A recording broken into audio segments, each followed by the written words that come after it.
نحمده ونصلي على رسوله الكريم أما بعد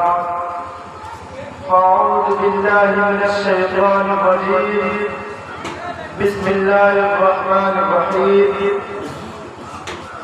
يا أيها الذين آمنوا كتب عليكم الصيام كما كتب على الذين من قبلكم لعلكم تتقون وقال النبي صلى الله عليه وسلم الصوم جنة. حاضرین جلسہ، اسلام کی بنیادی تعلیمات میں ایمان اور نماز و زکوٰۃ کے بعد روزہ کا درجہ ہے۔ قرآن کریم میں فرمایا گیا ہے اے ایمان والو تم پر روزے فرض کیے گئے ہیں جیسا کہ تم سے پہلے امتوں پر فرض کیے گئے تھے تاکہ تم متقی بن جاؤ۔ مذہب اسلام میں پورے رمضان کے روزے رکھنا فرض ہے۔ جو شخص بلا کسی معذوری و مجبوری کے ایک روزہ بھی چھوڑ دے تو وہ بڑا گناہگار ہے۔ روزہ کی اہمیت کا اندازہ اس بات سے ہوتا ہے کہ ایک حدیث پاک میں فرمایا گیا ہے جو شخص بلا کسی معذوری اور بیماری کے رمضان کا ایک روزہ بھی چھوڑ دے اور پھر اس کے بدلے ساری زندگی روزہ رکھے تب بھی اس روزے کا بدلہ نہیں ہو سکتا۔ قابل قدر حاضرین، روزہ خدا کی ایک بہت پسندیدہ عبادت ہے۔ خدا تعالیٰ بہت زیادہ خوش ہوتا ہے کہ بندہ میرے لیے صبح سے شام تک بھوکا پیاسا رہتا ہے،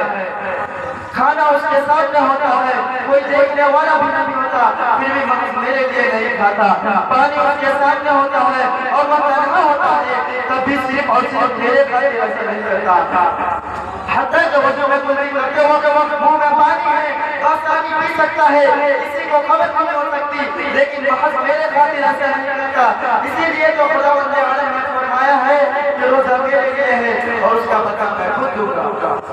یا یہ کہ روزہ کے بدلے میں خود بندے کو مل جاؤں گا۔ سبحان اللہ، کیا شان ہے اس عبادت کی کہ خود پروردگار عالم عنایت فرماتے ہیں یا کہ یہ کہ خود اس کے بدلے پروردگار عالم بندے کو مل جائے گا۔ اس سے بڑے بدلے کا تصور نہیں کیا جا سکتا اور پروردگار عالم کے اس کو دیے ہوئے بدلے کا اندازہ کیا جا سکتا ہے۔ اور روزہ کی یہ شان اس وجہ سے ہے کہ روزہ اخلاص کا بہترین مظہر ہے۔ اس میں بنسبت دیگر عبادتوں کے اخلاص کو کہا گیا ہے جو شخص پورے ایمان و یقین کے ساتھ اللہ تعالیٰ کی رضامندی حاصل کرنے کے لیے اور اس سے ثواب لینے کے لیے رمضان کا روزہ رکھے تو اس کے پچھلے سب گناہ معاف کر دیے جاتے ہیں۔ ایک اور حدیث میں والی ہوا ہے کہ روزہ سیاحت سے بچانے والی ڈھال ہے اور مضبوط قلعہ ہے جو دوزخ کی آزاد سے روزے دار کو محفوظ رکھے گا۔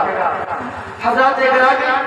خدائے پاک نے روزہ فرض فرما کر ہم پر بہت بڑا احسان فرمایا ہے، اس لیے کہ روزے میں بے شمار دنیاوی و اخروی فائدے چھپے ہوئے ہیں۔ دنیاوی فائدے یہ ہیں کہ روزہ دنیاوی فائدے یہ ہیں اس میں صحت مندی کا راز ہے اور پیٹ میں تمام بیماریوں سے حفاظت ہے اور دنیا کی تمام مذہبوں میں روزے کی کوئی نہ کوئی شکل ضرور موجود ہے۔ اور اخروی فائدے یہ ہے کہ روزہ روح کی غذا ہے، خدا سے قرب کا بہترین ذریعہ ہے، گناہوں سے روکتا ہے، نیکیوں پر لاتا ہے۔ روزہ دار پر خدا کی خاص رحمت ہوتی ہے۔ روزے کی وجہ سے انسان خدا کے خاص منزل پر پہنچ جاتا ہے۔ اس سب کے علاوہ روزہ میں غریبوں کے حال فراہم کرنے کے لیے بہترین سبب ہے جس سے شکر کی کیفیت حاصل ہوتی ہے اور غرباء فقراء کی مدد کرنے کی توفیق ہوتی ہے۔ محترم حضرات، خدا تعالیٰ نے قرآن پاک میں روزے کو بڑی اہمیت کے ساتھ بیان فرمایا ہے اور حضرت جبرائیل علیہ السلام جیسے مقرب فرشتے نے ایسے شخص کے لیے جو رمضان کا مہینہ پا کر بھی روزہ نہ رکھے تو ہمارے بددعا فرمائی ہے اور ہمارے نبی صلی اللہ علیہ وسلم نے اس بددعا پر آمین کہی ہے۔ ضرورت اس بات کی ہے کہ ہم عقائد پر بھی گفتگو کریں۔ آج آپ سنتے ہیں، آئے بھی سنتے ہیں کہ وہ آدمی اسلام سے پھر گیا، مرتد ہو گیا، وہ آدمی عیسائی ہو گیا علیہ باللہ، وہ آدمی کچھ اور ہو گیا۔ وہ آدمی کی نصیحت سے محمد شمشیر مہواوا متعلم مدرسہ خاصہ جن کی تقریر کا عنوان ہے عظمت۔ السلام علیکم ورحمۃ اللہ وبرکاتہ۔ الحمد لله رب العالمين والصلاة والسلام على سيد المرسلين المرسلين وعلى آله وأصحابه أجمعين أما بعد أعوذ بالله من الشيطان الرجيم بسم الله الرحمن الرحيم أولئك الذين امتحن الله قلوبهم للتقوى لهم مغفرة وأجر عظيم وقال النبي صلى الله عليه وسلم أصحابي بالنجوم به اقتديتم اهتديتم الہی دے مجھے درجۂ تکلم میری آواز کو تو روشنی دے الہی دے مجھے درجۂ تکلم میری آواز کو تو روشنی دے مجھے افکار صالح عطا تو میری تحریر کو روشنی دے لائق احترام معزز سامعین آج کے اس باوقار اجلاس میں ان اصحاب اہل کا تذکرہ ہوگا جن کے بارے میں اللہ جل جلالہ عمر والوں نے ارشاد فرمایا یہ وہ لوگ ہیں جن کے دلوں کو اللہ پاک کے تقوی کے لیے خالص کر دیا ان کے لیے مغفرت کا اعلان اور اجر عظیم ہے نیز سرور کائنات صلی اللہ علیہ وسلم نے اپنی پیاری زبان سے ارشاد فرمایا میرے صحابہ کراموں کی مانند ہے جس کی ریت اجرا کرو گے کہ آپ تک آ جاؤ گے دوستو خالق و مالک کا یہ دستور رہا ہے کہ انسانوں کی ہدایت کے لیے رسولوں کو بھیجنا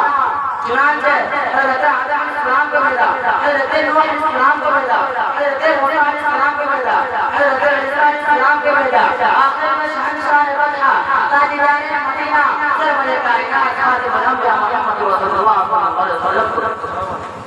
اب نبیوں کا سلسلہ رسولوں کا سلسلہ قیامت کا کوئی نبی آنے والا نہیں یہ دین آخر دین ہے یہ شریعت کا حصہ دیتا ہے یہ مذہب آخر کا مذہب ہے یہی وجہ ہے کہ اللہ پاک نے آپ صلی اللہ علیہ وسلم کو صحابہ کو حافظہ کا محمد جماعت کا فرمایا کہ جس نے مذہب اسلام کو جدا کرے اور پھیلانے میں تن من دھن کی باندھ لگا دی چنانچہ تاریخ شاہد ہے کہ ان سچے جانبداروں نے دین اسلام کی خاطر قربانی بخشی ہے جس کی نظیر پیش کرنے سے عالم انسان کا یہ دامن خالی ہے یہ صحابہ ہے جنہوں نے خداوند اور پیغام محمد کو عام کرنے